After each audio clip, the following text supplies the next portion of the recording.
আমাদের মুসলিম ভাইদেরকে তারা থুতু চাটাচ্ছে রাস্তায়, মেয়েদেরকে নগ্ন করতেছে, বাড়িঘর জ্বালাই দিচ্ছে, মসজিদ ভেঙে দিচ্ছে, মাদ্রাসা দখল করতেছে, গরুর গোশত নিয়ে গেলে পিটায় মেরে ফেলতেছে, বাবার সামনে মেয়েকে ধর্ষণ করতেছে। সবচেয়ে বড় কথা, আমাদের নিরপরাধ ভাইদেরকে তারা একটা ইস্যু ক্রিয়েট করে হত্যা করতেছে। এটা একটা জেনোসাইড, গাজার মতোই একটা অবস্থা তারা সৃষ্টি করছে ভারতে, কাশ্মীরে। কথা হচ্ছে তাদের সামনে অপশন কয়টা? হয় তারা এই জিল্লতিগুলো সহ্য করে এভাবে লাঞ্ছনার মৃত্যু মরবে, অথবা প্রতিহত করে শাহাদাতের মর্যাদায় মারা যাবে। আমার এখনো মনে আছে যেদিন আমাকে ঘুম থেকে ছেড়ে দেওয়া হয়, আজকে খোলামেলা বলছে এগুলো, আস্তে আস্তে সবই বলে দিব ইনশাল্লাহ। যেদিন আমাকে ছাড়া হয়েছে ওই দিন আমাকে বলা হয়েছিল যে আমি যদি ঘুমিয়েও থাকি তবু আমাকে ঘুমের মধ্যেও মনিটর করার জন্য মানুষ থাকবে। রাস্তাঘাটে যাওয়া তো বহুত দূরের কথা, বয়ান দেওয়া তো বহুত দূরের কথা, মাহফিল করা তো বহুত দূরের কথা, দাওয়াতের কাজ করা বহুত দূরের কথা, মিম্বরে দাঁড়ানো বহুত দূরের কথা। তুমি আমাদের চোখের মধ্যে থাকবা যখন তুমি ঘুমের মধ্যে থাকবা। তো এটা আমরা তখন শিখেছি যে মানুষের প্রাইভেট লাইফ বলতে কিছু বাকি রাখে নাই তারা। আপনি ফোন নিয়ে যা করতেছেন এভরিথিং তারা মনিটর করতে পারে, এভরিথিং। কাকে মেসেজ করতেছেন? অনেক ভাই তখন আমার সাথে দেখা করতে আসলে আমরা ইগনোর করতাম তার ভালোর জন্যই, বিকজ সে বিপদে পড়বে আমার সাথে দেখা করতে আসলে। এবং আপনি যেটা বলবেন সে বলার জায়গাটা আপনাকে দেওয়া হয় নাই, রাখা হয় নাই, আপনি ট্রিগারের সামনে আছেন। তো আল্লাহ পাকের সন্তুষ্টির জন্য কথা শুনেছি, অনেক সহ্য করেছি, মেনে নিয়েছি, গালি মন্দও খেয়েছি। আর এটাকে সুন্দর করে নাটক সাজানো হয়েছিল যে পারিবারিক কলহের কারণে আত্মগোপনে চলে গেছে। তো পারিবারিক কলহের কারণে আত্মগোপনে আমার সাথে আরো 4 জন কিভাবে গেল, আমার গাড়িও বা কিভাবে গেল, আর বাংলাদেশের গোয়েন্দা সংস্থার হেডকোয়ার্টারে আমার লাস্ট লোকেশন কিভাবে পাওয়া যায়, ম্যাপ কিভাবে ট্রেস হয়, মিডিয়া দিয়ে মানুষকে খাওয়ানো। এই কথাটা বলতে গিয়ে এখানে আসছি যে শুধুমাত্র টেকনোলজিক্যাল নিয়ন্ত্রণ ওদের কাছে আছে এমন না, ইভেন মিডিয়া দিয়ে তারা দিনকে রাত বানাইছে, রাতকে দিন বানাইছে, এখনও বানাচ্ছে রাইট নাও। এখন আপনারা এই মিডিয়াদেরকে খুব মাথায় তুলতেছেন। এখন কয়দিন আগে তারা ফ্যাসিস্টের পক্ষে ছিল, আজকে মনে করছেন সে আপনার দলে চলে আসছে। তাদের কোনো ধর্ম থাকে না, মিডিয়ার কোনো ধর্ম থাকে না, যেদিকে ফ্লো সেদিকে তারা যাবে। এবং যদি দেখেন আমরা এই গুটি কয়েক মানুষ কালকে বাংলাদেশে শরিয়া কায়েম করে ফেলতে পারি ইনশাআল্লাহ তাআলা, আজকে যদি দেখে এইসব ওয়ার্ডগুলো এই সিস্টেমের এগেনস্টে যাচ্ছে, তখন আমাদেরকে তারা ট্রেস করবে, তারা উগ্র, তারা মৌলবাদী, তারা জঙ্গিবাদী কর্মকাণ্ড করতেছে না, আউযুবিল্লাহি মিন যালিক। ঠিক আছে, কিন্তু যদি দেখা যায় কালকে তারাই আবার বিজয়ী হয়ে গেছে, তখন তাদেরকে আবার তারা হাইলাইট করবে এবং তাদের পেজগুলো, নিউজ কভারেজগুলো ভরে যাবে। অতএব মূল জায়গায় থাকেন, তাদেরকে দিয়ে কিছু যায় আসে না। ইসলামের আহলুন নিফাকদেরকে দিয়ে কিছু যায় আসে না। আমি একটা পয়েন্ট টাচ করতে গিয়ে জায়গায় এসেছি যে দেখেন আমাদের ওই উম্মার ওই গৌরবান্বিত সময়টাকে স্মরণ করেন, আমরা কোথায় ছিলাম এবং এখন কোথায় আছি। মাঝখানের এই রাস্তাটাতে ওরা আমাদেরকে কিভাবে ডমিনেট করলো, কোন কোন জায়গায় তারা আমাদেরকে মারলো। তারা কিন্তু আমাদেরকে ভাতে মারলো, অর্থনীতির মধ্যে মারলো, রাজনীতির মধ্যে মারলো, সংস্কৃতির মধ্যে মারলো, তরুণ প্রজন্মর মধ্যে মারলো। তারা আমাদেরকে কিন্তু বেপরদামি দিয়ে মারলো, পর্নোগ্রাফি দিয়ে মারলো, মিডিয়া দিয়ে মারলো, প্রযুক্তি দিয়ে মারলো। প্রযুক্তির কথাটা না বললেই না, সিস্টেম এমনভাবে তারা আপডেট করেছে যে একটা জায়গায় সামরিক অভিযানের প্রয়োজন নাই তাদের। এখন এআই টেকনোলজি দিয়ে তারা ঘরে বসে কিবোর্ডের ক্লিকের মধ্য দিয়ে আমাকে এখানে শ্যুট করতে পারে এখন, রাইট নাও আমরা কিছু করতে পারবো না এবং আমাদের কোনো প্রতিরক্ষা ব্যবস্থা নাই। আপনি কোথায় বসে আছেন ওইখানে আপনাকে শ্যুট করা সম্ভব। প্রযুক্তি এমন জায়গায় নিয়ে গেছে তারা। আপনি মুসলিম কান্ট্রিগুলোর অবস্থা দেখেন, আমরা বাংলার জমিনে দিন কায়েমের কথা বলছি, বাংলার জমিনের ল্যাকিংসগুলো আপনি ফাইন্ড আউট করেন। আমাদের কি আকাশ নিরাপদ, সমুদ্র কি নিরাপদ, আমাদের কি মিসাইল আছে, ক্ষেপণাস্ত্র ব্যবস্থা আছে, আকাশ প্রতিরক্ষা ব্যবস্থা আছে, আমাদের কি এরকম প্রযুক্তি আছে, আমাদের কি ইমানদার এমন মিলিটারি বাহিনী আছে কিনা। অনেক বিষয় আছে যেগুলো নিয়ে আমাদেরকে ভাবতে হবে। নাই, এটা হতাশার কোনো কারণ না। এবং আমাদের সব কিছুই লাগবে জরুরিও না, এটাও মাথা দিচ্ছি। নাই, অনেক কিছুই নাই, এটা হতাশার কোনো ব্যাপার না। এবং অনেক কিছু যে নাই, এটা আমাদের ভীরুতারও কোনো সুযোগ এখানে রাখার দরকার নাই। নাই ঠিক আছে, যতটা সম্ভব আমরা অর্জন করার চেষ্টা করবো ইনশাল্লাহ। কিন্তু যদি নাও হয় 100%, তবুও আমাদের ভয় পাওয়ার কোনো কারণ নাই, কারণ আমাদের সাহায্য আসবে আল্লাহর পক্ষ থেকে। আমাদের সাহায্য আসবে আল্লাহর পক্ষ থেকে ইনশাআল্লাহ।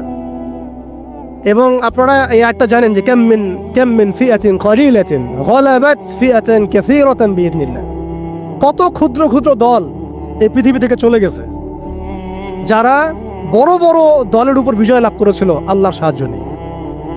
অতএব এটা আমি বলছি যাতে আমরা একটা যুগের সাথে তাল মেলাতে পারি, অন্ততপক্ষে কিছু প্রস্তুতি আমাদের থাকা তো দরকার। ব্যাপারটা তো এমন নয় যে আমরা গেলাম, জায়নামাজে দাঁড়ালাম, দোয়া করলাম, যুদ্ধে জয়লাভ করলাম। এভাবে কিন্তু যুদ্ধ জয় হয় নাই। আপনারা বদরের যুদ্ধের ইতিহাস যদি পড়েন দেখবেন, নবী সাল্লাল্লাহু আলাইহি ওয়াসাল্লাম আগের রাত্রে গিয়েছেন, বৃষ্টি হয়েছে, জায়গা দখল করা হয়েছে, আমরা কূপ দখল করেছি যাতে পানি আমাদের কাছে থাকে, সৈন্য বিন্যাস করা হয়েছে, যতটা ট্যাকটিক নেওয়ার প্রয়োজন সব আমরা নিয়েছি। তারপরে দোয়া, সুবহানাল্লাহ, দোয়া হতে হতে হতে হতে কাঁধ থেকে চাদর পড়ে যাচ্ছে। আবু বকর রাদিয়াল্লাহু আনহু এসে বলছেন যে ইয়া রাসূলুল্লাহ, যথেষ্ট হয়েছে, আপনি থামেন, আল্লাহ আপনার সাথে আছেন, আল্লাহ আপনার দোয়া ফেলবেন না ইনশাআল্লাহ। এরপরে দেখলেন 313 নিয়ে আমরা ওদেরকে হারালাম। সবকিছু প্রয়োজন আছে। তো আমাদের অবস্থাটা এখন এমন একটা জায়গায় আছে যে ওই খিলাফা যাওয়ার পর থেকে উম্মাহ আজকে এই জায়গায় চলে আসছে। এটা একদিনে হয় নাই, 100 বছর লাগছে। এটা ভাই একদিনে হয় নাই, 100 বছর লাগছে। ওরা 100 বছর মেয়াদি প্ল্যান করেছিল, আরো বেশি প্ল্যান করেছে ওরা তো প্ল্যান করেছে পুরো প্যালেস্টাইনের এই হোলি ল্যান্ডটাই তারা দখল করবে। এটা ওদের প্ল্যান, এটা আমরা জানি। জায়নিস্ট প্ল্যান এইটা, ইরাকের ইউফ্রেটিস নদী থেকে একেবারে মিশরের নীল নদ পর্যন্ত ওরা দখল করতে চায়। ওরা শুধু গাজা চায় না, ওরা পুরো হোলি ল্যান্ডটাই চায়। এবং এই জায়গা থেকে তারা মাসিহ দাজ্জালের শাসন কায়েম করতে চায় এবং তারা পুরো বিশ্বটাকেই ডমিনেট করতে চায়। যারা তার আনুগত্য করবে তাকে তারা খাবার দিবে, বাঁচিয়ে রাখবে, দুনিয়াবী সমৃদ্ধি দিবে। যারাই তাদের এই কুফরের প্রতিবাদ করবে তাদেরকে তারা আস্ত রাখবে না। এটা ওদের প্ল্যান, এটা ওপেন সিক্রেট, সবাই জানে। এদিকে তারা হাঁটছে, এই জন্যই তারা এই কাজগুলো করছে। এবং এই কারণে আপনি দেখবেন কোরআন মনে হচ্ছে যেন আজকেই নাজিল হলো। কোরআন থেকে যদি আপনি পড়েন মনে হবে আজকেই যেন নাজিল হলো। আল্লাহ পাক বলেছেন, ইয়া আইয়ুহাল্লাযীনা আমানু লা তাত্তাখিযুল ইয়াহুদা ওয়ান নাসারা আউলিয়া। হে মুমিনগণ, তোমরা ইহুদি এবং নাসারাদেরকে বন্ধুরূপে গ্রহণ করো না। বা'দুহুম আউলিয়াউ বা'দ, এরা একে অপরের বন্ধু। তারা আজকে মিলেমিশে সারা বিশ্বে কি করতেছে দেখেন। বা'দুহুম আউলিয়াউ বা'দ, আল্লাহ আমাদেরকে আগেই বলেছিলেন। আল্লাহ পাক আরো সতর্ক করেছেন, ওয়া মান ইয়াতাওয়াল্লাহুম মিনকুম ফাইন্নাহু মিনহুম। তোমাদের মধ্যে কেউ যদি ওদের সাথে হাত মিলাও, ওদের দিকে মুখ ফিরাও, তোমরা তাদের অন্তর্ভুক্ত। আজকে দেখেন পুরো আরবের মধ্যে কারা ওদের দিকে মুখ ফিরাইছে, পুরো বিশ্বে কারা ওদের দিকে মুখ ফিরাই নিয়েছে। প্রত্যেকটা সেকুলার রাষ্ট্রের শাসক ওদের দিকে মুখ ফিরাইছে। প্রত্যেকটা ডেমোক্রেটিক কান্ট্রির শাসক দেখেন আজকে ওদের দিকে মুখ ফিরাইছে।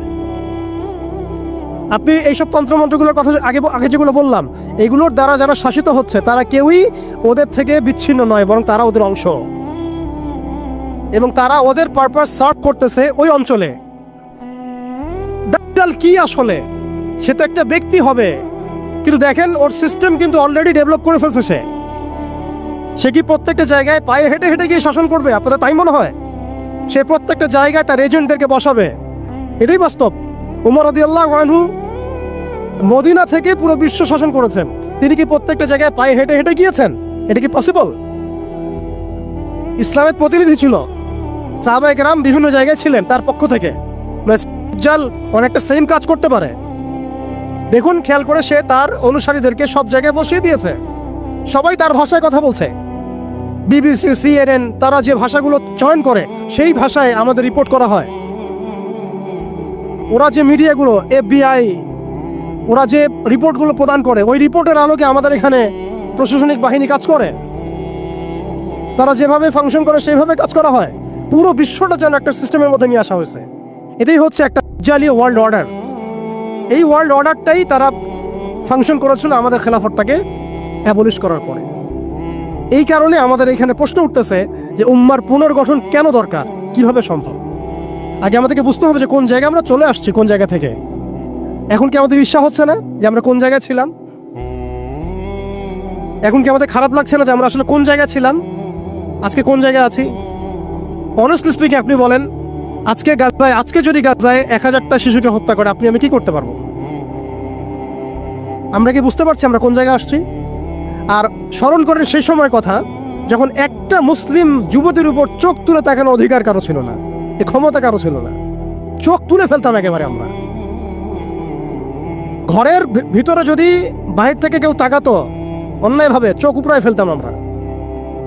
একটা মুসলিম রমণীর সম্ভ্রমহানি করা হয়েছিল এই সাবকন্টিনেন্টে, এই সিন্ধুতে, মনে আছে আপনাদের?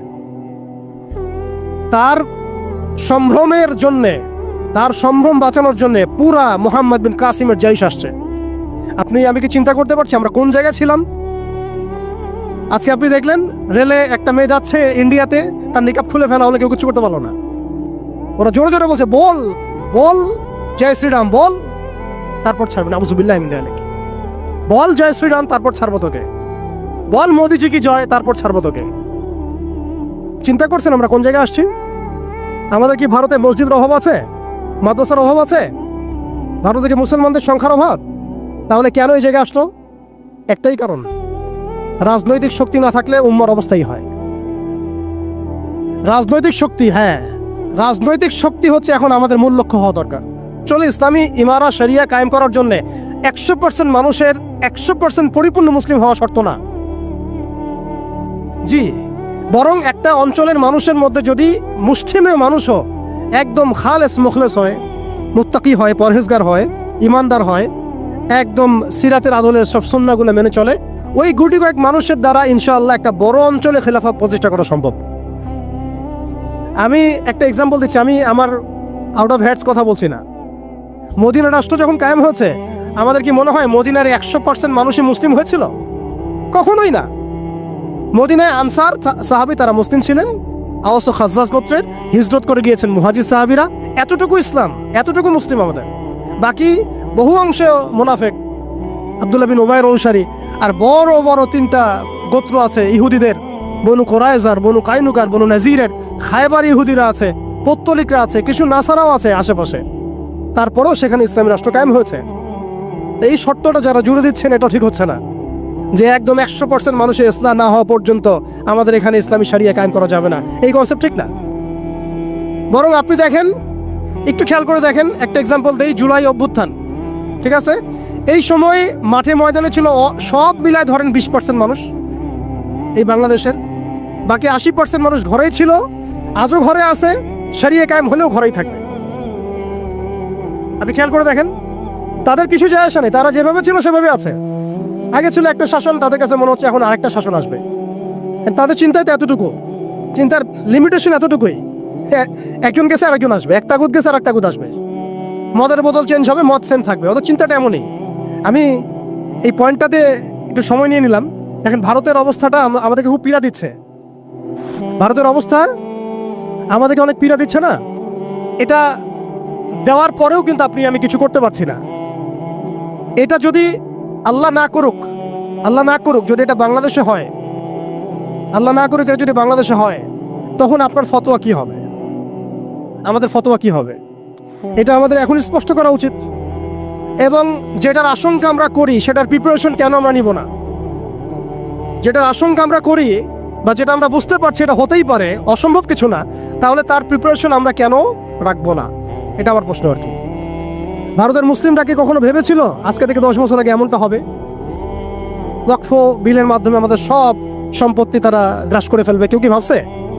আচ্ছা আমাকে একটা প্রশ্ন উত্তর দেন, আগামীকাল যদি দারুল উলুম দেওবন্দ তারা দখল করে ফেলে, বলেন, আগামীকাল যদি তারা বলে দারুল উলুম দেওবন্দ আমাদের, এখান থেকে বের হও সবাই, কি করবেন আপনারা? না আমরা কি করব? ফতোয়া কি আসবে? কোন স্ট্রং ফতোয়া আসবে কিনা? সেটাকে প্রতিহত করার জন্য আমাদের জীবন দেওয়ার প্রশ্ন আসবে কিনা? এটাই তো কথা। যদি হ্যাঁ হয়, তাহলে আজকে আমরা ভারতের মুসলমানদেরকে মৃত্যুর হাতে ছেড়ে দিচ্ছি কিভাবে? আর যদি না হয় তাহলে তো কিছু বলার নাই। মানে আমাদের সামনে রাস্তা তো দুইটা, হয় তাদের সামনে, আমাদের বলতে আমি তাদেরকে আমাদের অন্তর্ভুক্ত করে বোঝাচ্ছি, তাদের সামনে রাস্তা দুইটা, হয় এখন তাদের মার খেয়ে মরবে জিল্লতির সাথে, থুতু চাটাচ্ছে তারা রাস্তায়, আমাদের মুসলিম ভাই থেকে তারা থুতু চাটাচ্ছে রাস্তায়, মেয়েদেরকে নগ্ন করতেছে, বাড়িঘর জ্বালাই দিচ্ছে, মসজিদ ভেঙে দিচ্ছে, মাদ্রাসা দখল করতেছে, গরুর গোশত নিয়ে গেলে পিটায় মেরে ফেলতেছে, বাবার সামনে মেয়েকে ধর্ষণ করতেছে। সবচেয়ে বড় কথা, আমাদের নিরপরাধ ভাইদেরকে তারা একটা ইস্যু ক্রিয়েট করে হত্যা করতেছে। এটা একটা জেনোসাইড, গাজার মতোই একটা অবস্থা তারা সৃষ্টি করছে ভারতে, কাশ্মীরে। এখন কথা হচ্ছে তাদের সামনে অপশন কয়টা? হয় তারা এই জিল্লতিগুলো সহ্য করে এভাবে লাঞ্ছনার মৃত্যু মরবে, অথবা প্রতিহত করে শাহাদাতের মর্যাদায় মারা যাবে, শহীদ হবে। এর বাইরে কোনো রাস্তা আছে কি না? এখন আমরা যদি আমাদের পার্শ্ববর্তী অঞ্চল সম্পর্কে সচেতন থাকি, তাহলে আমাদের অভ্যন্তরীণ বিষয়গুলো সম্পর্কে আমাদের সচেতন থাকা উচিত কি উচিত না? আমাদের উম্মার ফিকির অনেক গভীর। এই জন্য আমি বলেছিলাম শুরুতে অনেক কথা আছে। আসেন একটু শেষ করি, অনেক লম্বা হয়ে যাবে আপনাদের। প্রিয় ভাইরা, অবস্থাটা শুধুমাত্র আধ্যাত্মিক না, মানে ক্রাইসিসটা একটু বুঝেন। ক্রাইসিসটা শুধুমাত্র ইমানের ক্রাইসিস না, ক্রাইসিসটা শুধুমাত্র আমাদের সংখ্যার না, মানে আমাদের মসজিদের মাদ্রাসার না, আমাদের শুধু মিডিয়া নিয়ে সমস্যা না, শুধু প্রযুক্তি নিয়ে সমস্যা না, আমাদের ইন টোটাল ব্যক্তি জীবন থেকে নিয়ে পলিটিক্যাল সিস্টেম পর্যন্ত প্রত্যেকটা ডিপার্টমেন্টেই আমাদের উম্মাগত সমস্যা। তার মধ্যে সবচেয়ে বড় জায়গাটাই হচ্ছে আমরা আমাদের ওই রাজনৈতিক সে ক্ষমতা ওইটা হারাই ফেলছি। আল্লাহ পাক আমাদের সবাইকে উম্মার সেই হারানো জায়গায় ফিরে যাওয়ার তৌফিক দান করে। এখন তো প্রশ্ন একটা আসতেছে যে এটা কি পসিবল কিনা? এটা পসিবল কিনা সেটা আমি না বলে হাদিস থেকে বলি। রাসূলুল্লাহ সাল্লাল্লাহু আলাইহি ওয়াসাল্লাম আখিরুজ্জামানের হাদিসগুলোর মধ্যে অনেকগুলো হাদিস, এগুলোর মধ্যে ইরশাদ করেছেন। আমি কয়েকটা সামারি বলছি খালি। এই বাইত মুকাদ্দাস যেটা আমরা দেখছি, ইনশাআল্লাহ এই বাইতুল মুকাদ্দাস যেটা আমরা দেখছি, এখান থেকে ইনশাআল্লাহ তাআলা ইসলামী খেলাফা কায়েম হবে, এটা ভবিষ্যৎবাণী লেখা হয়ে গেছে। মালহামা হবে, এটা লেখা হয়ে গেছে। এবং মুসলিমদের একটা বড় অংশ শহীদ হবে, এটাও লেখা হয়ে গেছে। মুসলিমদের একটা অংশ এই যুদ্ধে জয়লাভ করবে, এটাও লেখা হয়ে গেছে। ইমাম মাহদী আসবেন, লেখা হয়ে গেছে। ইমাম মাহদীর সাথে দাজ্জালের বাহিনীর কনফ্লিক্ট হবে, এটাও লেখা হয়ে গেছে। দাজ্জালকে মুসলিমরা হত্যা করতে পারবে না। এক পর্যায়ে আল্লাহ রাব্বুল আলামিন ঈসা আলাইহিস সালামকে পাঠাবেন। কোথায় পাঠাবেন, মানে চুলের হালত কি থাকবে, কোন ফেরেশতার কোথায় হাত দিয়ে তিনি নামবেন, সব লেখা হয়ে গেছে। আমি সবগুলো হাদিস বলছি না, জাস্ট আপনাদেরকে পয়েন্টগুলো বলছি, এগুলো লেখা হয়ে গেছে। এবং ঈসা আলাইহিস সালাম তাকে কোথায় হত্যা করবেন সেটাও লেখা হয়ে গেছে। ঈসা আলাইহিস সালামের হাতে 40 বছর ইসলামী খেলাফা কায়েম হবে, এটাও লেখা হয়ে গেছে। তাহলে এই বিষয়ে যাদের মধ্যে কনফিউশন আছে, এই ইসলাম কি আবার সে আগের জায়গায় যাবে, উম্মাহ কি আবার হারানো ওই জায়গায় ফিরে পাবে, এই কনফিউশনটা আগে দূর করতে হবে। আজকে থেকে বাসায় ফিরে গিয়ে আপনি কনফিডেন্ট থাকবেন যে সামনে আমরা জয়লাভ করতে যাচ্ছি ইনশাআল্লাহ। আগামীকাল আমাদের জয়ের সূর্যোদয় উঠবে, এটা লেখা হয়ে গেছে। এটা যাদের মধ্যে পড়াশোনা নাই, ইলম নাই, যারা দুনিয়াদার, যারা এইসব তন্ত্রের মধ্যে ধোকায় পড়ে আছে, তাদেরকে বললে তারা হাসতে পারে। এমনকি পশ্চিমা সভ্যতা, Zionist movement, United Nations, NATO, FBI, এরা সবাই হাসতে পারে যে এগুলো হবে। ওরা এগুলোকে ওই যে আসাতিরুল আউয়ালিন বলতে পারে, যেমনটা কাফেররা বলতো, প্রাচীন নীতি কথা, এগুলো বলতে পারে। কিন্তু এটা মুহাম্মদ সাল্লাল্লাহু আলাইহি ওয়াসাল্লামের পবিত্র জবানের ভবিষ্যৎবাণী, কেউ ঠেকাতে পারবে না ইনশাআল্লাহ। অতএব এখন যেহেতু আমরা আমাদের গন্তব্যটা জানি, এই জায়গায় আমরা যাবো ইনশাআল্লাহ, অতীতটাও জানছি কোথায় ছিলাম, মাঝখানে কিভাবে আমরা এই জায়গায় আসলাম সেটাও জানলাম। এখন 2 মিনিটে আমি শুরু বলতে চাচ্ছি যে কোন কাজগুলো আমাদেরকে করতে হবে। এটা আজকে একটু মেমোরাইজ করার চেষ্টা করতে হবে। ফার্স্ট অফ অল ভাই, ব্যক্তি থেকেই শুরু হয়। আপনি আমি আজকে থেকে চিন্তা করব, একটু ধৈর্য ধরেন, জাস্ট 5 মিনিট। আপনি আমি আজকে থেকে চিন্তা করব যে আমরা পৃথিবীতে বেঁচে আছি কি জন্য, বলেন আমাদের বেঁচে থাকার কারণটা কি? আপনি আমি পৃথিবীতে বেঁচে আছি কেন?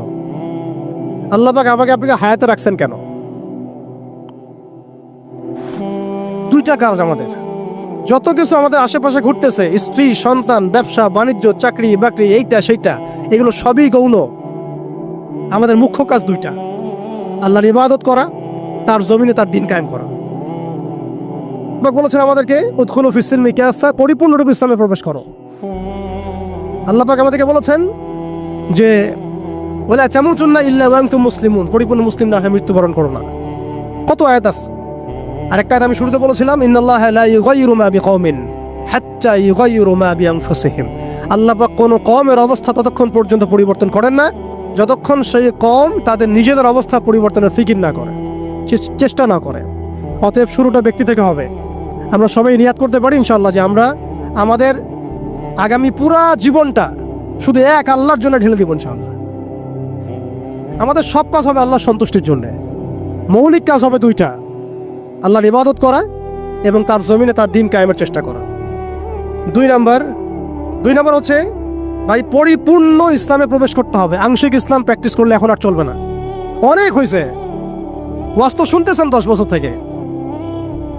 আমি তো মুসলিম পরিবারের সন্তান, 30 বছর হয়ে গেছে বয়স, 35 বছর হয়ে গেছে বয়স। এই যে আমাদের অনেকের বয়স 40-50 হয়ে গেছে। আর কি, আর কত? দুনিয়া তো দেখলাম, দুনিয়া তো যথেষ্ট দেখলাম।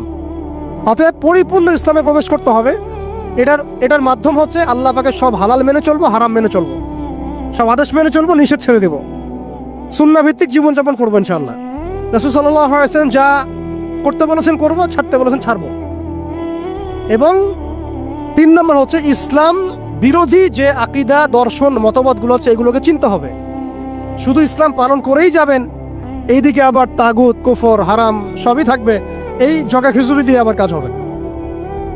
আমাদেরকে এই যুগে আবু বকর, ওমর, ওসমান, আলী হতে হবে, একদম মুখলেস, একদম খালেস, একদম পরিশুদ্ধ হওয়ার চেষ্টা করা ইনশাআল্লাহ। তো ইসলামের পরিপূর্ণতার মধ্যে প্রবেশ করার চেষ্টা করতে থাকা এবং একই সাথে ইসলাম বিরোধী যে আকীদা আমলগুলো আছে এগুলো থেকে দূরে থাকা। এবং ইসলাম বিরোধী অনেক আকীদা আছে, দর্শন আছে, প্রথমে কয়েকটা বললাম, এছাড়া আর অনেক আছে। মুরজি আকীদা আছে, জাবারিয়া আকীদা আছে, কাদারিয়া আছে, আপনার মুতাজিলা আকীদা আছে, রাফেজি আকীদা আছে, খারেজি আকীদা আছে। এগুলো সম্পর্কে চিন্তা হবে এবং আহলুস সুন্নাহ ওয়াল জামাআর আকীদার উপর থাকতে হবে। এর সাথে এই যে পশ্চিমা তন্ত্রমন্ত্রের দর্শনের যে ফিতনাগুলো এগুলো থেকে দূরে থাকতে হবে, আমলগত ফিতনাগুলো থেকে দূরে থাকতে হবে। সুদ থেকে, ঘুষ থেকে, দুর্নীতি থেকে, জিনা থেকে, ব্যভিচার থেকে, যত রকম কবিরা গুনাহ আছে এগুলো ছাড়তে হবে ভাই। আল্লাহ পাক অপবিত্র কাঁধে আল্লাহর দ্বীনের আমানত দিবেন না, অপবিত্র কলবে আল্লাহ পাকের দিনের আমানত দিবেন না। সো ভিতর বাহির পরিষ্কার করতে হবে, ভিতর বাহির পরিষ্কার করতে হবে। আল্লাহ পাক তৌফিক দান করেন। 4 নম্বর হচ্ছে অবশ্যই মাথার উপরে আমাদের ওলামা ইকরামদেরকে রাখতে হবে। ওলামা বিবর্জিত কোনো জেনারেশন কখনো সফল হতে পারবে না। অতএব ওলামা ইকরামদেরকে আমাদের মাথার উপরে রাখতে হবে, এই সোহবতটা আমাদের লাগবেই। 5 নম্বর হচ্ছে ভাই হারাম খাওয়া যাবে না, হালাল খাইতে হবে। কোন অবস্থায় আমরা যেন হারামে লিপ্ত না হয়। যত রকম হারাম আছে সব ছাড়তে হবে, ছেড়ে হালালে থাকতে হবে। না খেয়ে থাকবো তাও হারাম খাবো না, না খেয়ে থাকবো তাও হারাম খাবো না, এই চিন্তা আমার মধ্যে থাকতে হবে। 6 নম্বর, আমার আপনার জীবনের লক্ষ্য ফিক্স করে ফেলেন। আজকে থেকে জীবনের লক্ষ্যটাকে ফিক্স করে ফেলেন। আপনি আসলে দুনিয়াতে কি চাই, কি করতে আসছে, আমাদের কাজটা কি, এইটা যদি ফিক্স করতে পারি কাজ আমাদের মাশাআল্লাহ 50% হয়ে গেছে। 7 নম্বর হচ্ছে আমাদের পারিবারিক কাঠামোগুলোকে ঠিকঠাকভাবে গড়ে তোলার চেষ্টা করা ইসলামিক আদর্শে। যদি একেবারেই পসিবল না হয় সেক্ষেত্রে আমাদের সামনে সাহাবীদের মিসাল আছে। বহু সাহাবী পরিবার থেকে সেই সাপোর্টটা পান নাই যেটা প্রত্যাশা করে মানুষ, অনেক নবীও পান নাই। অনেক ক্ষেত্রে দেখা গেছে আসহাবুল কাহাফের মিসাল আমাদের সামনে আছে। তো আমরা চেষ্টা করতে থাকবো, এরপরেও যদি সবকিছু আমাদের অনুকূলে না থাকে এটা আল্লাহর হাতে ছেড়ে দিতে হবে। 8 নম্বর হচ্ছে, এটা খুব জরুরি, আর 2-3টা মিনিট। 8 নম্বরটা সবচেয়ে জরুরি। আজকে সেমিনার হলো, অনেক বয়ান হয়েছে, আলহামদুলিল্লাহ অনেক আলোচনা হয়েছে, অনেক স্কলার এসেছেন। 8 নম্বরটার উপর আমল যদি আমরা না করতে পারি, আমরা শুধু সেমিনারই করতে থাকবো, বাংলার জমিনে শরিয়া কায়েম করতে পারবো না। আমি একটু খোলামেলা বলে দিই আর কি, রাগ করেন না। 8 নম্বর যদি আমরা বাস্তবায়ন করতে না পারি, আমরা এভাবে সেমিনারই করতে থাকবো, মাহফিলই করতে থাকবো, আমরা এভাবে মসজিদ মাদ্রাসা সব খেদমত চলতে থাকবে, সব ঠিক আছে, কিন্তু শরিয়া ইমারত দিকে আমরা যেতে পারবো না। যেটা না হলে আমরা আবার পশ্চিমাদের দাসত্ব থেকে মুক্ত হইতে পারবো না, স্বাধীন হইতে পারবো না, মাজলুমদের সাহায্য করতে পারবো না, মুস্তাদআফিনদের পাশে দাঁড়াতে পারবো না। ওইটা করতে হলে আমাদেরকে ওই জায়গায় যেতেই হবে, ওই শরিয়ার জায়গায় যেতেই হবে। সেটা কি? সেটা হচ্ছে আমাদের দরকার একটা জামাআত দরকার। আমাদের এখন বিশুদ্ধ আকীদা এবং বিশুদ্ধ মানহাজের একটা জামাআত বাংলাদেশে অবশ্যই অবশ্যই জরুরি ভিত্তিতে দরকার। বাংলাদেশে অনেক কিছু আছে, অনেক প্ল্যাটফর্ম আছে, ঠিক আছে, আমি এগুলো সম্পর্কে অবগত আছি, সব কিছু বিবেচনা করে আমি আবার আমার জায়গা থেকে জোর দিয়ে বলছি, বাংলাদেশে বিশুদ্ধ আকীদার, বিশুদ্ধ মানহাজের, তাওহীদপন্থী মানুষদের, যারা আল্লাহর জমিন, আল্লাহর দ্বীনের বিজয় দেখতে চান, তথাকথিত পশ্চিমাদের পদ্ধতিতে নয় বরং সিরাতের আদলে যারা দেখতে চান, তাদের অবশ্যই অনতিবিলম্বে ঐক্যবদ্ধ হতে হবে। কিন্তু ঐক্যবদ্ধ হতে না পারি আমরা অস্তিত্ব সংকটে পড়ব। আগামীতে আপনি হবেন টার্গেট, আপনি হবেন ডিহিউম্যানাইজ করার মূল উপকরণ, মূল মাধ্যম। এবং আমরা যদি ঐক্যবদ্ধ হতে পারি, আমরা যদি সংখ্যায় কমও হই, ইনশাআল্লাহ আজ্জা ওয়া জাল আল্লাহ পাক এই অঞ্চলের জন্য আমাদেরকে কবুল করবেন ইনশাআল্লাহ। দেখবেন এই অঞ্চলে কালিমা লা ইলাহা ইল্লাল্লাহ মুহাম্মাদুর রাসূলুল্লাহর পতাকা আমাদের হাতেই উঠবে ইনশাআল্লাহ। বৈশ্বিক অনেক কাজ হচ্ছে, এটা হচ্ছে আলহামদুলিল্লাহ, এটা আল্লাহর হুকুমেই হচ্ছে। যারা কাজ করছে তারা কিন্তু এককভাবে করছে না, তারাও এভাবে জামা গঠন করেই কাজ করছে। তাদেরও আমির আছে, তাদেরও মামুর আছে, আসসামু ওয়া তাআ আছে, তাদেরও বায়আ আছে। এগুলো যদি আমাদের মধ্যে না আসে, আমরাও এভাবেই যে সেমিনার করতে থাকবো, এর বেশি হয়তো আমরা আর কিছু করতে পারবো না। হয়তো বা আমরা চাই অনতিবিলম্বে বাংলাদেশে তাওহীদপন্থী মানুষদের একটা কাফেলা করে উঠুক। এ বিষয়ে আপনারা একমত কিনা? এ বিষয়ে কি আপনাদের মতামত আছে কিনা? আপনারা আল্লাহর কাছে দোয়া করতে থাকেন যে আল্লাহ যেন এমন একটা জামা করে দেন, এমন একটা ইমারা এনে দেন, এমন একটা মামুর আল্লাহ পাক তৈরি করে দেন, এবং এমন যোগ্য আমির আল্লাহ পাক নিয়ে এসে দেন, যাদের ঐক্যবদ্ধ প্রচেষ্টায় বাংলাদেশে ইনশাআল্লাহ শরিয়া কায়েম হবে ইনশাআল্লাহ তাআলা। আল্লাহ যেন কবুল করেন, আমিন। এটা সবচেয়ে জরুরি কাজ। যদি আমরা এটা করতে না পারি, আমি বললাম আপনারা অস্তিত্ব সংকটে পড়বেন। ছোট ছোট পরিসরে কাজ করে আপনি নিজের অস্তিত্ব ধরে রাখাটাই ডিফিকাল্ট হয়ে যাবে। শরিয়া কায়েম তো বহু দূরের কথা। আপনি খেয়াল করে দেখেন, তাগুত ঐক্যবদ্ধ হয়েছে, তাদের রুট লেভেল পর্যন্ত কাঠামো আছে, চেইন অফ কমান্ড আছে। সেকুলার ঐক্যবদ্ধ হয়েছে, শাহবাগীর ঐক্যবদ্ধ হয়েছে, কাদিয়ানিরা ঐক্যবদ্ধ হয়েছে, হিজবুত তাওহীদ একটা আছে না, না বাইজিদ খান পন্নির, না ভুল বললাম, হ্যাঁ, তারা পর্যন্ত ঐক্যবদ্ধ হয়েছে। আর শিয়ারা ঐক্যবদ্ধ হয়ে যাচ্ছে, খ্রিস্টান মিশনারিরা ঐক্যবদ্ধ হয়ে যাচ্ছে, এনজিওর ঐক্যবদ্ধ হয়ে যাচ্ছে। আপনি দেখেন ফ্যাসিস্ট ঐক্যবদ্ধ ছিল, এখনো আরেক তাগুত যারা ক্ষমতা আসার জন্য উঠে পড়ে লাগছে, তারা ঐক্যবদ্ধ হয়ে যাচ্ছে। সবাই যদি ঐক্যবদ্ধ হয়, তাহলে আমরা কেন হব না? আমরা কিসের অপেক্ষায় বসে আছি? উম্মার পুনরুত্থান যদি আমরা দেখতে চাই, পুনর্জাগরণ দেখতে চাই, এবং এই অঞ্চলে যদি আমরা উম্মাকে সেই বিজয়ী বেশে দেখতে চাই, তাহলে আমাদেরকেই আল্লাহর কালিমার পতাকা তুলে নিতে হবে ইনশাআল্লাহ। যখন কালিমার পতাকা পড়ে যায়, তখন আগ বাড়িয়ে উঠে নেওয়া লাগে। এখন কালিমার পতাকা তো সিলসিলায় আমার হাতে কেউ তুলে দেয় নাই, দিচ্ছে না, পড়ে গেছে পতাকা নিচে। আপনি কি করবেন? উঠাতে হবে আমাকে। এখন আল্লাহ পাক সে ওঠানোর মতো হাত আমাদেরকে দান করেন, সেরকম যোগ্য প্ল্যাটফর্ম দান করেন, যোগ্য ইমারা দান করেন, যোগ্য শুরা দান করেন, যোগ্য আমির দান করেন, আমাদেরকেও যোগ্য মামুর হওয়ার তৌফিক দান করেন। আপনারা বিশ্বাস করেন, যদি এইভাবে আমরা বেশি না 5 থেকে 10টা বছর কাজ করতে পারি, ইনশাআল্লাহ শরিয়া কায়েম হোক না হোক, এমন একটা জেনারেশন আমরা রেখে যাবো ইনশাআল্লাহ বাংলাদেশে, যারা এই জমিনে আল্লাহর দিন কায়েম করেই ছাড়বে ইনশাআল্লাহ। এটা আমি কোনো চাপাবাজি করতেছি না, আর এটা কোনো আবেগের কথা না। জাস্ট আমরা যদি 10টা বছর এভাবে কাজ করতে পারি, একজন শেখ হারুন ইজার, একজন আদনান ভাই, একজন অমুক ভাই, একজন তমুক ভাই, একজন অমুক স্কলার, একজন তমুক স্কলার, তাদের একক খেদমতো যদি এইভাবে জাগরণ হতে পারে, আপনারা একটু চিন্তা করেন, যদি এরকম 100টা মানুষ একসাথে থাকে, তাহলে উম্মার কি হইতে পারে? অতএব আপনারা এই উদ্যোগগুলো হাতে নেন, আপনারা পুশ করেন, আপনারা এগুলো আওয়াজ তুলেন। ইনশাআল্লাহ তাআলা আল্লাহ রাব্বুল আলামিন আপনাদের মধ্যে ইখলাস থাকলে আল্লাহ পাক জামা এনে দিবেন ইনশাআল্লাহ। আর শেষের দুটো কথা বলে শেষ করছি। এরপরে আমাদের কাজ হবে দুটো। এটা যদি হয়ে যায়, এরপরে কাজ থাকবে খালি 2টা। এক, সিরাতের আদলে দাওয়াতের কাজ করতে থাকা, সিরাতের আদলে দাওয়াতের কাজ করতে থাকা, এবং অবশ্যই সে যোগ্যতা অর্জন করা, পড়াশোনা করা, এগুলো তো আগেই হয়ে গেছে, আগে বলছি আমি। দাওয়াতের মেহনতটা খুবই ব্যাপক করতে হবে।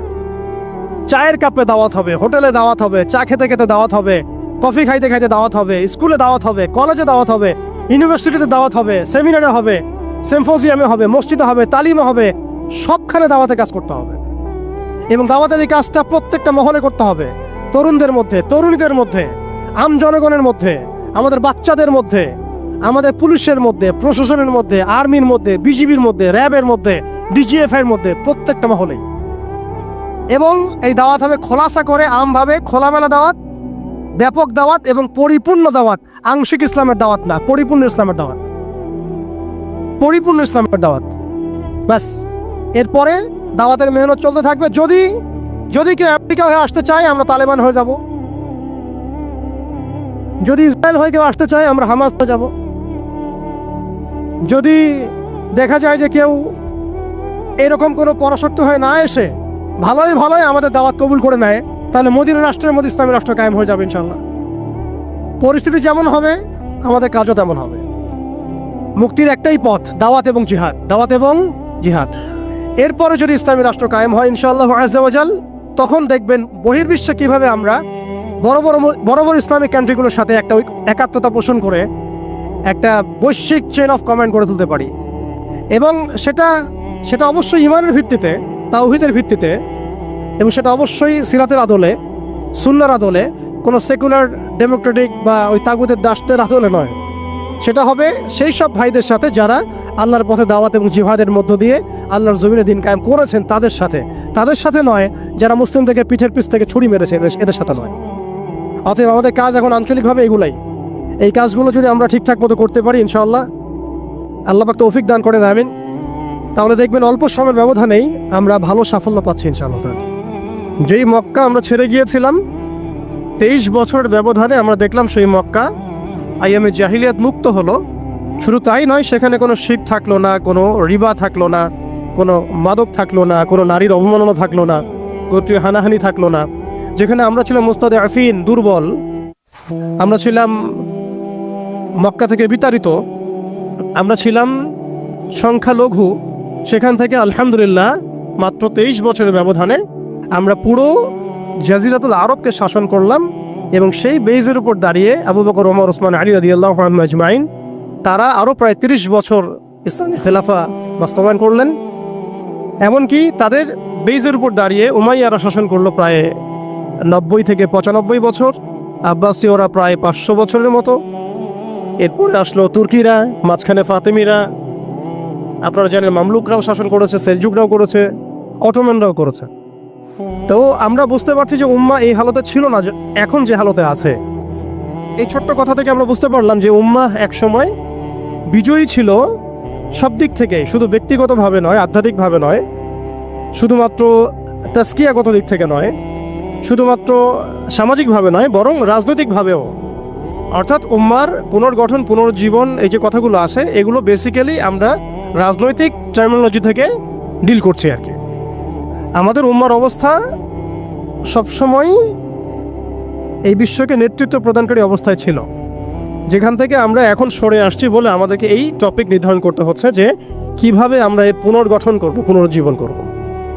এতটুকু আমাদের কাছে ক্লিয়ার যে আমরা একসময় বিশ্বকে শাসন করেছি, বিশ্বকে নেতৃত্ব দিয়েছি।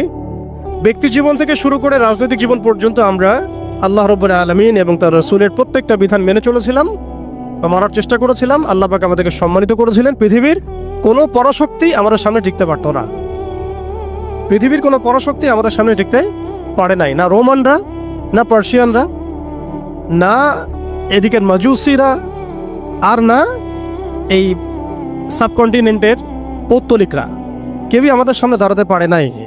তার মানে আমরা কয়েকটা দিক থেকে উম্মার বিজয়ে এই সময়টা পেরিয়ে এসেছি। একটা হচ্ছে আধ্যাত্মিক দিক। উম্মাহ এক সময় আধ্যাত্মিকভাবে এমন আলোকিত ছিল যে তাদের ঈমানের সামনে কোনো কুফর টিকতে পারতো না। তারা পারিবারিকভাবে আলোকিত ছিল, তারা জ্ঞানতাত্ত্বিকভাবে আলোকিত ছিল, তারা তাসাউফের দিক থেকে আলোকিত ছিল, তারা অর্থনৈতিক দিক থেকে অনেক শক্তিশালী ছিল, সামরিক দিক থেকে তারা অনেক শক্তিশালী ছিল। জামায়াবদ্ধভাবে আমরা থাকতাম, কোনো বিভক্তি ছিল না। আমাদের মধ্যে আসসাম ওয়া তাআ ছিল, আমাদের মধ্যে আমির, মামুর, বায়াত এবং ইতাআত ছিল। আমাদের মধ্যে রাষ্ট্র ব্যবস্থা ছিল, খিলাফা স্টেট ছিল, শরিয়া আইন ছিল এবং শরিয়া বা ইমারা রাষ্ট্র ব্যবস্থা ছিল। এবং আস্তে আস্তে আমরা এই বেইজের উপর দাঁড়িয়ে বাইতুল মুকাদ্দাস পর্যন্ত জয় করেছিলাম। শুধু তাই নয়, আমরা বলতে পারি যে সিন্ধু, এদিকে সিন্ধু, ওইদিকের আফ্রিকা, আফ্রিকা থেকে সিন্ধু পর্যন্ত, ওইদিকের পশ্চিমা সভ্যতা থেকে চায়না পর্যন্ত বলা যায় পৃথিবীর 4 ভাগের 3 ভাগ আমাদের দখলে ছিল। এই ছিল উম্মার অবস্থা। আমি বলেছিলাম টপিকটা অনেক গভীর, অনেক সময় সাপেক্ষ। আমি খুব অল্প কথা বলার চেষ্টা করছি যে উম্মার পুনর্জাগরণ কথাটা বলতে আমরা শুধু আধ্যাত্মিক পুনর্জাগরণ বুঝি না। আধ্যাত্মিক পুনর্জাগরণ আমাদের অনেকের অনেক ভালো অবস্থা এখনও আছে, আলহামদুলিল্লাহ। আমাদের প্রচুর মসজিদ আছে, প্রচুর মাদ্রাসা আছে, প্রচুর তুল্লাব আছেন, প্রচুর ওলামায়ে কেরাম আছেন। আমাদের বুদ্ধিজীবীর অভাব নাই, সামরিক বাহিনীর অভাব নাই, কিন্তু আমাদের ইসলামিক স্টেটেরও অভাব নাই। নামকা বাস্তে যদিও অনেক কিছুই, জনসংখ্যাও প্রচুর, সম্পদও প্রচুর, খনিজ সম্পদও প্রচুর। আমাদের মা বোনদের, পর্দানসীন মা বোনদের অভাব নাই। তাহলে আমরা কোন জায়গা থেকে পুনর্জাগরণের কথাটা বলছি? আসলে আমরা পুনর্জাগরণের কথাটা বলছি সামগ্রিক অর্থে, স্পেশালি রাজনৈতিক অর্থে। সামগ্রিকভাবে কিন্তু স্পেশালি রাজনৈতিকভাবে। এখন আসেন যে কিভাবে সম্ভব এই হারানো ঐতিহ্য, গৌরব ফিরিয়ে আনা। এটাই মূল কথা। আসলে আমাদের অনেক আলোচনা, কিন্তু মূল কথা কিন্তু অল্প হবে। আসলে কিভাবে পসিবল সেই জায়গা থেকে ফিরে আসে। এখন এখন এতক্ষণ তো বললাম আমরা কোথায় ছিলাম, এখন ওই জায়গা থেকে আমরা কোথায় আসছি এটা একটু বলি, তারপরে বুঝবো ইনশাআল্লাহ ওই জায়গা থেকে আমরা কোথায় আসছি। আসলে এখন আমি একটু আগে বললাম যে আমাদের প্রচুর মসজিদ আছে, মাদ্রাসা আছে, সব কিছু আছে, এটা সত্য। ইসলামের স্বর্ণযুগে যতগুলো ইউনিভার্সিটি ছিল না, আমাদের ঢাকা শহরে, গাজীপুরে তার চেয়ে বেশি ইউনিভার্সিটি আছে। ইসলামের স্বর্ণযুগে আমাদের জনসংখ্যা যত ছিল না, আমাদের এখন জনসংখ্যা তার চেয়ে অনেক বেশি।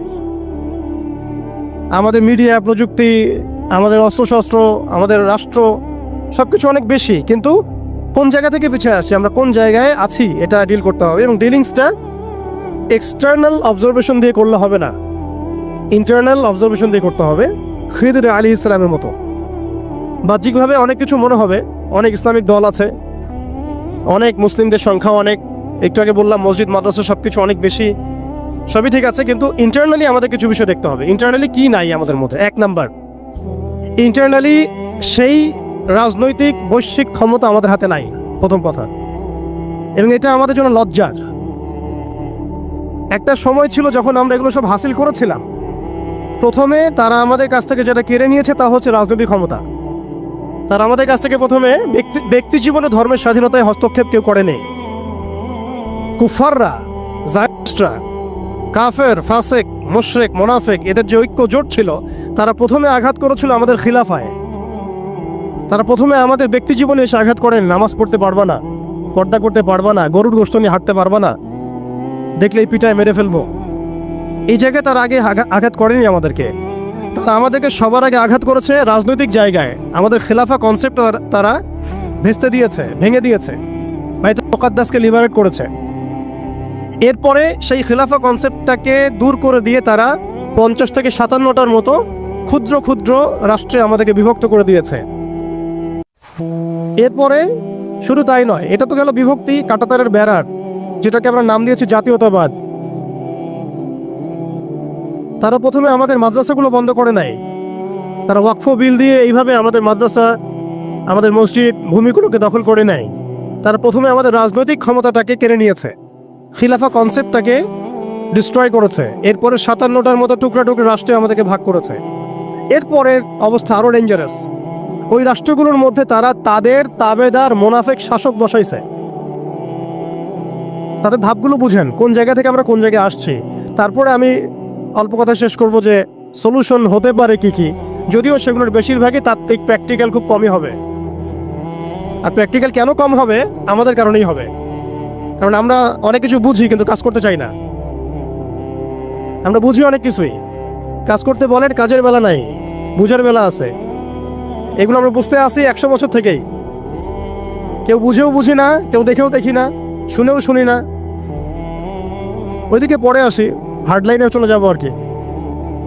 এখন রাষ্ট্র ভাগ করার পরে আমাদেরকে জাতীয়তাবাদে বিভক্ত করা হয়েছে। এরপরে আরও মারাত্মক যে কাজটা করা হয়েছে সেটা হচ্ছে আমাদেরকে নিরস্ত্রীকরণ করা হয়েছে। আপনি আপনার রাষ্ট্রের অভ্যন্তরে নিজের ইচ্ছায় আপনি বিশ্বের মারণাস্ত্রগুলো তৈরি করতে পারবেন না, তারা আপনাকে আইন করে দিয়েছে, ব্যান করে দিয়েছে। তারা আমাদের রাষ্ট্র ব্যবস্থার মধ্যে ইউনাইটেড নেশনসের মতো মুসলিমদের ইউনাইটেড মুসলিম অর্গানাইজেশনগুলোকে দমন করেছে এবং সেগুলো গঠন করতে আমাদেরকে দেয় নাই, উল্টা তারা সেগুলো করেছে ঠিকই। এরপরে তারা আমাদের রাষ্ট্র ব্যবস্থাগুলোর মধ্যে ওই মোনাফেক শাসকদেরকে বসিয়ে জনগণকে শাসন করিয়েছে, এখনো করে যাচ্ছে, আগামীতেও হয়তো করে যাবে। আমরা সবই বুঝি, কিন্তু আমাদের চিন্তাগুলো কেন জানি মসজিদ পর্যন্ত সীমাবদ্ধ হয়ে যাচ্ছে। এরপরে যেটা হয়েছে আরো মারাত্মক, ওই রাষ্ট্রগুলোর মধ্যে তারা 5টা আমি বলি দেবতা, 5 দেবতা ঢুকিয়ে দিয়েছে। 5 দেবতা কি? আগে ছিল 4 দেবতা, লাত, উজ্জা, হবল আর মানাত। লাত, উজ্জা, হবল আর মানাত নিশ্চয়ই পড়েছেন আপনার সিরাতের মধ্যে। এগুলো ছিল আবু জেহেল, আবু লাহাবদের দেবতা। তারা কিন্তু এই দেবতাগুলোর পূজা করত আল্লাহকে পাওয়ার জন্যই। তারা বলতো মা না'বুদুহুম ইল্লা লিয়ুকাররিবুনা ইলাল্লাহি যুলফা, আমরা শুধু এই কারণেই এই লাত, উজ্জা, হবল, মানাতের ইবাদত করি যাতে তারা আমাদেরকে আল্লাহ পর্যন্ত পৌঁছে দেয়। এখনো এই 4-5টা দেবতার আমরা পূজা করছি, বাট এগুলো ভিজুয়াল না, এগুলো হচ্ছে আদর্শিক, ফিলোসফিক্যাল। যেমন একটা হচ্ছে ডেমোক্রেসি, দিতে পারবে না অনেকে কথাটা, যে ডেমোক্রেসি একটা দেবতা হয়ে গেছে এখন, ইনভিজিবল দেবতা, এটা একটা দেবতা হয়ে গেছে। কি দাড়িওয়ালা, কি টুপিওয়ালা, সবাই পূজা করতেছে। সুবহানাল্লাহ, মানে অবাক হয়ে যাবেন। রিপোর্ট করছে টিভিতে, আপনারা কি চান, এই গভর্নমেন্ট কয় বছর থাক, এই গভর্নমেন্ট কয় বছর থাক, আপনি কি ইলেকশন চান, আপনি কি চান না? অডিয়েন্সের, সাধারণ আম জনগণের জবাব হচ্ছে না, আমরা ইলেকশন চাই না। ইলেকশন দিয়ে কি হয়, খালি এক জালেম যে আরেক জালেম আসে, আমরা এইসব ইলেকশন চাই না। আমরা চাই ভালো কোনো সরকারি ব্যবস্থায় থেকে যাক আরও 10 বছর। মানে সবচেয়ে ভালো যে চিন্তাটা তাদের, সেটাও গণতন্ত্রের বাইরে যেতে পারে না। সরি, সবচেয়ে ভালো তাদের ইনসাফপূর্ণ যে চিন্তাটা মাথা থেকে আসে, সেইটাও এই দেবতাগুলোর বাইরে যেতে পারে না। ওই পূজার মধ্যেই চিন্তা, আমরা চাই এরকম একটা গভর্নমেন্ট আসুক, এই পদ্ধতি থাক এবং আরো 10 বছর তারা দেশ চালাক। মানে ইসলামে যে আল্লাহ প্রদত্ত একটা রাষ্ট্র ব্যবস্থা আছে, একটা ইসলামী শাসন ব্যবস্থা আছে, এই কনসেপ্টটাই নাই। নামাজ পড়ছে, সে রোজা রাখছে, হজ উমরা সবই করছে, বাট কেন জানি পলিটিক্যালি রাষ্ট্র ব্যবস্থা, ইসলামের যে রূপরেখা আছে বা ইসলামের যে একটা সুন্নাহ আছে, নবী সাল্লাল্লাহু আলাইহি ওয়াসাল্লামের যে একটা রেখে যাওয়া উসওয়াতুল হাসানা আছে, এইটাই মানুষ মানতে পারছে না বা বুঝতে পারছে না। এটা এই জন্যই দেবতা বললাম, কারণ মানুষ অবচেতনভাবে এর পূজা করছে। আপনার অবচেতন শব্দটার সাথে পরিচিত কিনা? একটা আছে আমরা জেনে বুঝে একটা কাজ করি, একটা হচ্ছে না জেনেও করি, অবচেতন মনে। তো এটা একটা দেবতা, ডেমোক্রেসি একটা দেবতার নাম, যেটার পূজা করছে এখন মানুষ সারা ওয়ার্ল্ডে। আরেকটা হচ্ছে এইথিজম, নাস্তিকতা। আরেকটা হচ্ছে, আমি লিখছিলাম সকালবেলা, একটা শব্দ বের হয়েছে আর কি লিখতে লিখতে, একটা হচ্ছে ডেমোক্রেসি, একটা এইথিজম, একটা ন্যাশনালিজম, একটা কমিউনিজম, আর একটা হচ্ছে সেকুলারিজম। 5টা শব্দ বললাম আর কি। এখনকার এই বিশ্ব ব্যবস্থায় ইসলামী খেলাফতকে দূর করে দিয়ে, উম্মাকে বিভক্ত করে দিয়ে, মুনাফেক শাসকদেরকে বসিয়ে ইন্টারনালি প্রত্যেকটা রাষ্ট্রে এই 5টা দেবতা বসানো হয়েছে।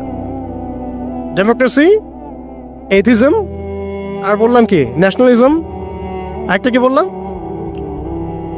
কমিউনিজম এবং সেকুলারিজম, DANCS, কিছুটা ড্যান্সের মতো আর কি। আসলে এরা বিশ্বকে নাচাচ্ছেই,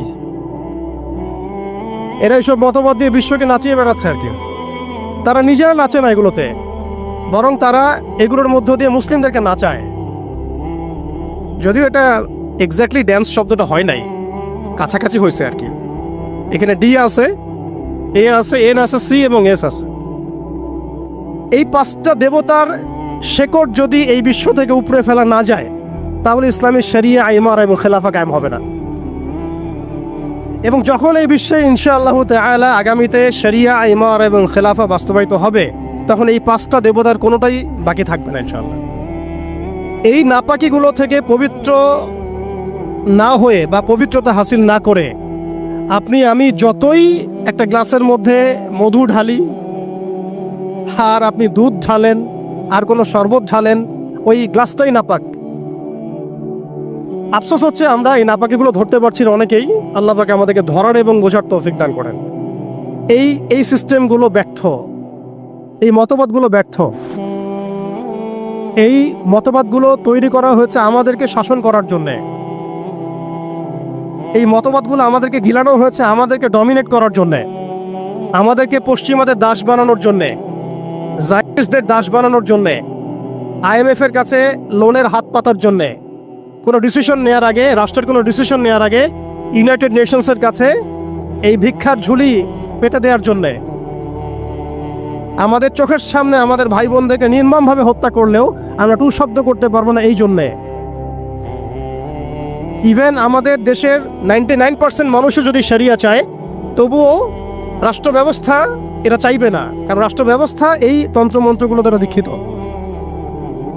এর মধ্যে আরও আছে মানবরচিত সংবিধান, আরও আছে মানবরচিত বিচার ব্যবস্থা, আরও আছে আল্লাহর হালালকে হারাম করে ফেলা, আল্লাহর হারামকে হালাল করে নেওয়া।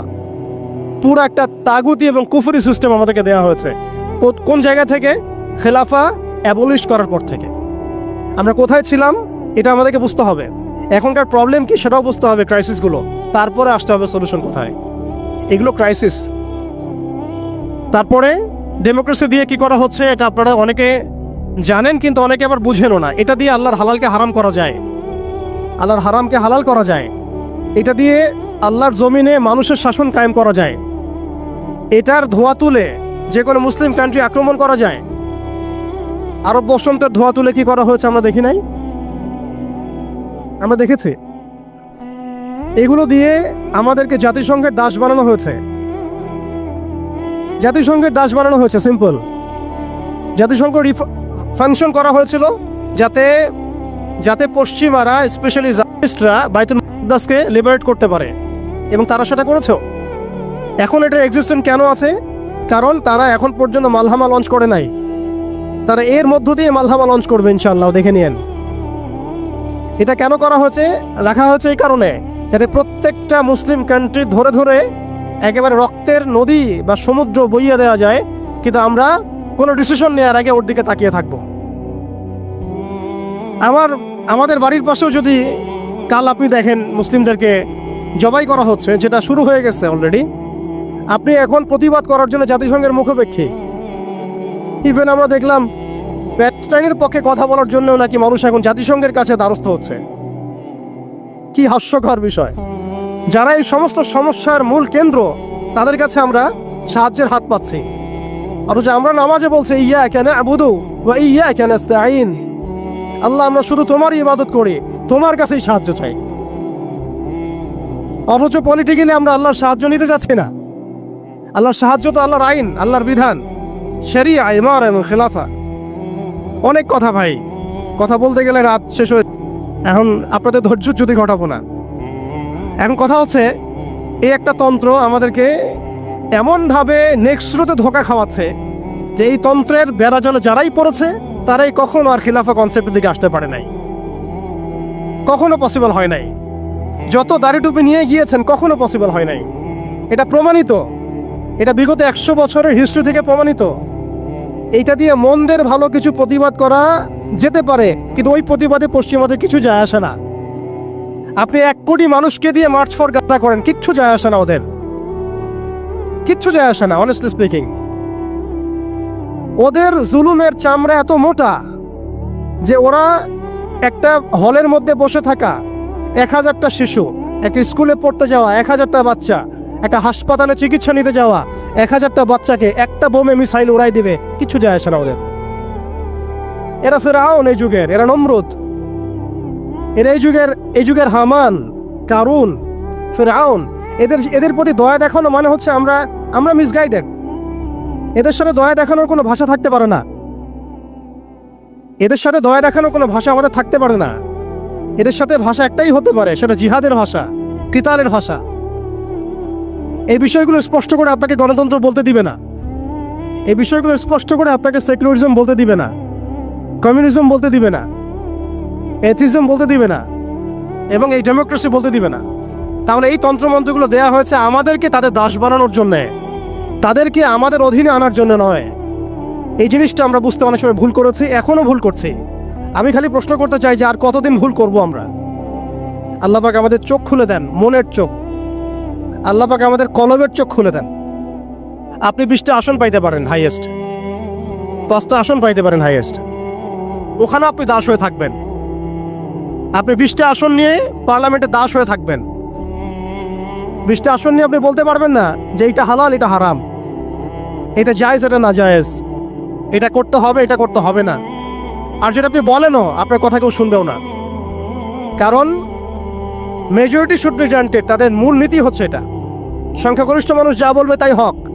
আগামীকাল সংখ্যাগরিষ্ঠ মানুষ বাংলাদেশে বলবে নাউযুবিল্লাহি মিন যালিক, যে এই বিবাহিত ধর্ষণের বিচার করা হোক, নাউযুবিল্লাহ, আর ওই পতিতালয়ে গিয়ে সময় কাটানো, নাউযুবিল্লাহি মিন যালিক, এটাকে প্রমোট করা হোক, শ্রমিকের অধিকার দেওয়া হোক। আগামীকাল মানুষ বলবে এলজিবিটি লাইসেন্স দেওয়া হোক। আগামীকাল মানুষ বলবে ট্রান্সজেন্ডারকে বাধ্যতামূলক করা হোক, আইন করা হোক। আপনি 20টা আসন নিয়ে কিচ্ছু করতে পারবেন না, বিকজ এই সিস্টেমটা দাঁড়িয়ে আছে এমন একটা বালির ঢিবির উপরে, যার উপরে কোনো ঘোড়া দাঁড়াতে পারে না। এই সিস্টেমটা দাঁড়িয়ে আছে এমন একটা ভঙ্গুর মাটির উপরে, যার উপরে আপনি কোনো প্রাসাদ নির্মাণ করা সম্ভব নয়। মাটিটাই তো ভঙ্গুর।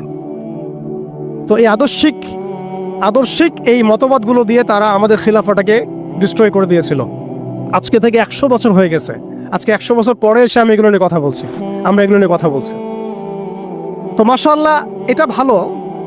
আমি এই ব্যাপারে আশাবাদী যে মাশাআল্লাহ বাংলাদেশের তরুণ প্রজন্ম এখন বুঝতে শিখছে, আলহামদুলিল্লাহ।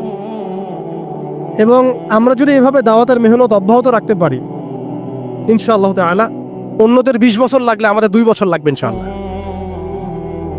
আমি কাজের ব্যাপারে পরে আসছি, একটু সময় নিব আপনাদের কাছে। এরপরে তারা যেটা করেছে, হালতটা বুঝেন। এরপরে তারা আমাদের ইয়াং জেনারেশনকে টার্গেট করেছে, কয়েকটা জেনারেশনকে টার্গেট করেছে তারা। একটা হচ্ছে ওলামায়ে কেরাম শ্রেণী, একটা হচ্ছে পলিটিশিয়ান, একটা হচ্ছে তরুণ প্রজন্ম, একটা মেয়েরা, একটা বাচ্চারা। খেয়াল করে দেখেন, আমাদের পলিটিশিয়ানদেরকে তারা টার্গেট করে কি করেছিল? তাদেরকে ক্ষমতার লোভ দিয়ে ঈমান হারা করেছে, এবং আল্লাহর জমিনে মুসলমান নামধারী শাসকদেরকে দিয়েই আল্লাহ বিরোধী আইন বাস্তবায়ন করেছে। এটা কারা করিয়েছে? কে করেছে? নামধারী মুসলিম শাসকরাই করেছে। এবং তারা বলেছে জনগণ এটাই চায়। দেখেন, শাসকদেরকে তারা ক্ষমতা দিয়ে তাদের বসে নিয়ে আসছে, দুনিয়াবী স্বার্থ দিয়ে বসে নিয়ে আসছে। ওলামায়ে কেরামদের একটা শ্রেণীকে তারা কিভাবে বসে নিয়ে আসছে? মসজিদ করে দিব, মাদ্রাসা করে দিব, সব কিছুর সাপোর্ট আমরা দিব। রাষ্ট্র নিয়ে, অর্থনীতি নিয়ে, সমাজনীতি নিয়ে আপনারা কথা বলতে আইসেন না। এই টোপ তারা গিলেছেন অনেকেই,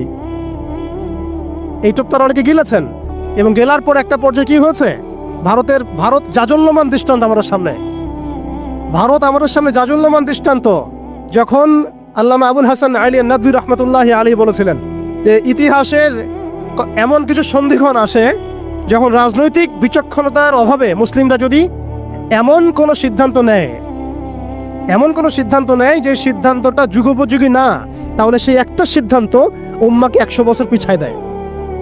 আপনারা পড়ে দেখেন ওই বইটা, মুসলিমদের পতনে বিশ্ব কি হারালো, বইটা পড়ে দেখেন।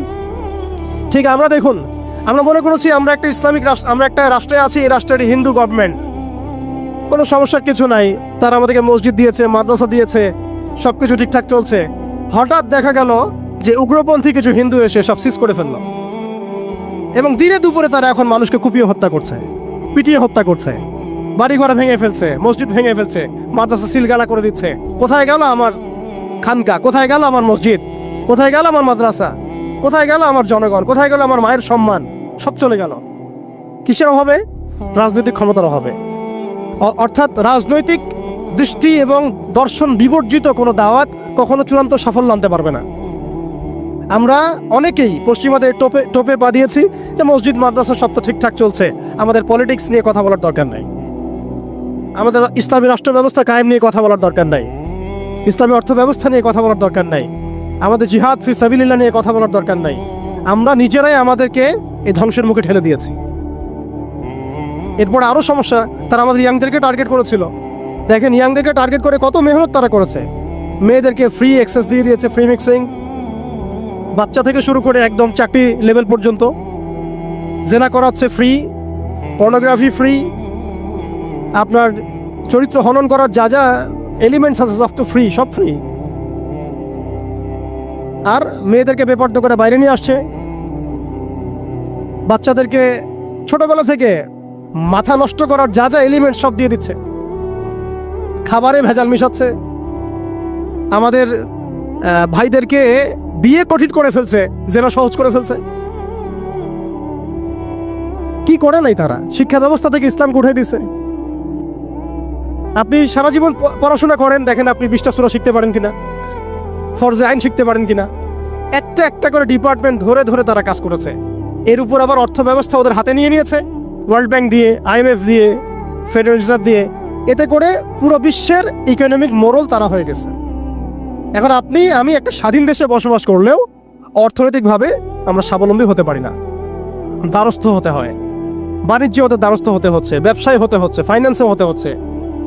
এমনকি আমাদের যে একটা মানে সম্পদ ছিল পকেটে রাখা যেত, গোল্ড কয়েন এবং সিলভার দিরহাম, ওইটা পর্যন্ত তারা অ্যাবলিশ করে দিল, দিয়ে আপনাকে আমাকে ডিজিট ধরাই দিল, দিয়ে আমাদের টাকাগুলো শেষ করে ফেললো। এবং এগুলো যদি মুহূর্তের মধ্যে কলাপস করে যায়, আপনি কিছু করতেও পারবেন না, বিকজ এগুলোর নিয়ন্ত্রণ আপনার হাতে নাই, ইভেন একটা রাষ্ট্রের সেন্ট্রাল ব্যাংকের হাতেও নাই। শুধু তাই না, আমাদের ইসলামিক কারেন্সি তো বিলুপ্ত করলোই, উল্টা আপনাকে সুদ ধরাই দিল, সুদের লেনদেন কারবার, সুদভিত্তিক অর্থ ব্যবস্থা। কোন ডিপার্টমেন্টটা বাদ দিল তারা? পলিটিক্স থেকে নিয়ে সোশ্যাল, ইকোনমিক, চারিত্রিক, আমাদের মা বোনরা, আমাদের শিশুরা, কোনো ডিপার্টমেন্ট বাদ দেয় না। এর উপর আরও আছে। এর উপরে তারা আমাদেরকে আবার মিডিয়া দিয়ে নিয়ন্ত্রণ করা শুরু করলো, মিডিয়া দিয়ে নিয়ন্ত্রণ করা শুরু করলো।